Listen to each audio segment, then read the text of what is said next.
এরা হলো শুধু মাছের ঝোল রাঁধিছি, তাই শুধু মাছের ঝোলটা কী দিয়ে কিরাম করে রাঁধিছি সেটাই কিন্তু আজকে আপনাদের সাথে শেয়ার করব।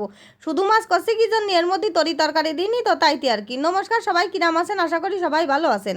তাই এই যে মাছ দিয়ে চলে আইছি রান্নাঘরে, বুঝেছেন। তেল গরম করে নিয়ে ভালো করে তারপরে মাছ কয়টা ডাইলে দিছি মানে কি একটা করে পাতায় পাতায় দিছি। আর এই মাছ কয়টা দিছি হলো কি মাছ জানেন? এ হলো টাটকেনি মাছ, একদম খাঁটি নদীর মাছ। এত সুন্দর স্বাদ এই মাছ কয়টায়, তার কি কব।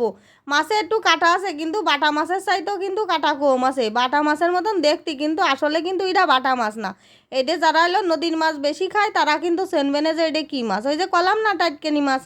তাই এই মাছ কয়টার মধ্যে আবার ওই বেজাইলে মাছ আছে। বেজাইলে মাছ বলতে কি, ওই ট্যাংরা মাছও আছে কয়টা। তাই যে ট্যাংরা মাছ কয়টাও বাইজে নেবো এপিট ওপিট করে। মাছ কয়টা কিন্তু মেলা আসাই কুড়মুড়িয়ে করে আজকে আর বাঁচবো না। আর শুধু মাছের ঝোল রানবো তো। আর শুধু মাছের ঝোল রাঁধতে কী কী লাগে জানেন? জিরে বাটা আর খালি কাঁচা জাল বাটা, আর কিচ্ছু না। আর শুধু মাছের ঝোল কী জন্যই করছি, এর মধ্যে ধরেন আলু বেগুন টমেটো তরি তরকারি মেলা কিছু দিয়ে তো রান্না করা যায়। তা সেসব তো কিছু দেবো না। ওই জন্যই হলো নাম হলো শুধু মাছের ঝোল। এর মধ্যে কিন্তু গরম মশলাও দেবো না, বুঝেছেন। শুধু জিরে বাটা জাল বাটা দিয়ে রান্না করব। তাই শুধু জিরে বাটা জাল বাটা দিয়ে এই নদীর টাটকেনি মাছ আর ট্যাংরা মাছ রানলি পরে যে কী স্বাদ লাগে তার কি কব। তাই একবার হলেও কিন্তু এরম করে রাইনতে খাইয়ে দেখবেন। তাই যে তেলের পরে কিন্তু কয়টা জিরে দিয়ে দিলাম, জিরে সম্বরা দিয়ে রানবো তো। তাই তেল হলো ছিল যেটুক মাছ ভাজার পরে সেই তেলের মধ্যেই জিরে দিয়ে দিছি। দিয়ে এবারে যে বাইটিয়ে দিলাম, দিয়েছেন কট্টুসখানিক মশলা সামান্য মনে হয় 1 চামচ মতো মানে আস্ত জিরে নিছি। আর ঝাল যে পরিমাণে যেরাম যারা খাই, আমরা একটু ভালোই জাল খাই, তাই জাল দিছি বেশ কয়টা। বাইটিয়ে নিয়ে তারপরে এই যে দিয়ে দিলাম, বুঝেছেন, মশলা টুক ডাইলে দিয়ে তারপরে লবণ হলুদ দিয়ে দিলাম। দিয়ে মশলাটা কিন্তু ফাইন করে বেশ ভাজা ভাজা করে কষাতে হবে। তাই যে হলুদ টলুদ তো দিয়ে দিছি, দিয়ে নাইড়ে সেড়ে একটুখানি ভাজিয়ে নিতে হবে। আবার যে বাটিটাই মশলাটা বাইটিয়ে ধুইলাম সেই বাটির মধ্যে একটুখানি জল দিয়ে বাটিটা ধুইয়ে দিয়ে দিলাম কড়াইয়ের মধ্যে।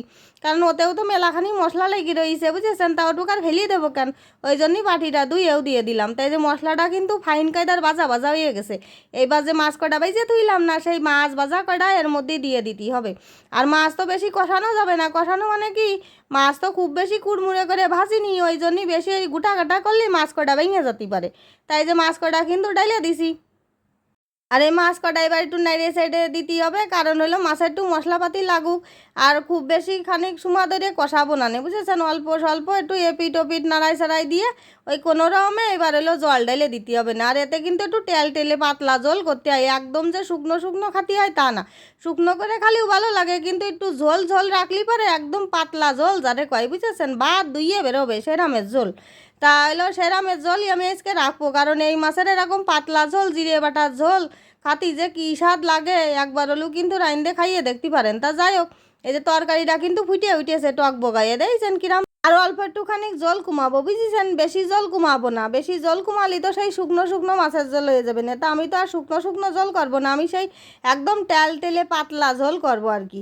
তা মাছটা হয়ে গেছে, এখন আবার কড়াইতে নামাই থুয়ে দেবো। আর দেখছেন কি সুন্দর রং হয়েছে, একদম জিরে বাটা আর কাঁচা জাল বাটা মানে ঝোল আর কি।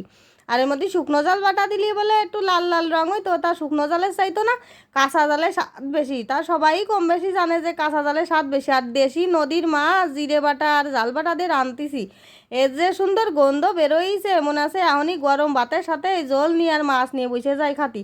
তা একটু পরেই তো খাতি হবে না, তাই রাঁধতে রাঁধতে মন চাচ্ছিল, তাই আর কি করলাম। তাই এই যে দেখছেন গামলার মধ্যেই ডাইলে রাইছি।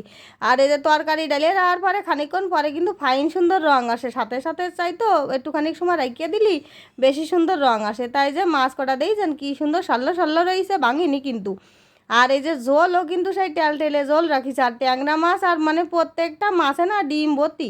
আমার ছোটো মনু আবার এই মাছের ডিম খাতে খুব ভালোবাসে। তা ওর দিকতে ভালো হবে না, ও মাছ না খালেও ডিম কয়টা কিন্তু কুটে কুটে ঠিকই খাবে না। তা যাই হোক, এখন এই যে মনুর বাবা খাতি চলে আইসো, তাহলে মনুর বাবারেও খাতি দেবো মনুকেরও খাতি দিয়ে দেবো। মানে সবাই একসাথে বসে এখন খাওয়া দাওয়া করবো, দুপুর হয়ে গেছে তো। আর এই যে এখন এটা ভাত বেড়িয়ে দিছি, দিয়ে এখন এই মাছের ঝোলটুকু দিয়ে দেবো। মনুর বাবা আবার এই ছোট ছোট মাছ খাতেই পছন্দ করে, মানে কি ওই গুঁড়ো গাড়া মাছ নদীর মাছ এইসব আবার তিনি আবার খুব ভালো খান।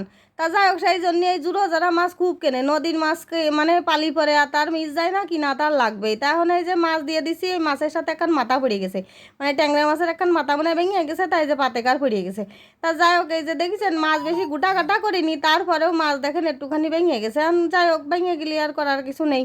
এখন এই যে একটা করে ট্যাংরা মাছ আর একটা করে সেই টাটকেনি মাছ দিয়ে দিচ্ছি, তাই যে মনুর বাবারেও দিয়ে দিলাম, মনুর বাবা তো খাচ্ছে আর কষছে জোলটা যা স্বাদ হয়েছে, কিন্তু বাদ দুইয়ে বেরোচ্ছে। আমি বলছি বাদ দুইয়ে বেরোক আর যাই বেরোক, গরমের মধ্যে এরকম পাতলা জল খাও এই ভালো। তা যাই হোক, খাতি তাদের যে খুব ভালো লাগিছে এটাই হলো বড় কথা। আর মানে এরকম পাতলা জল সত্যিই খাতি কিন্তু ভালো লাগে। আর আমার ভিডিওটা ভালো লাগলে লাইক কমেন্ট শেয়ার করবেন, টাটা।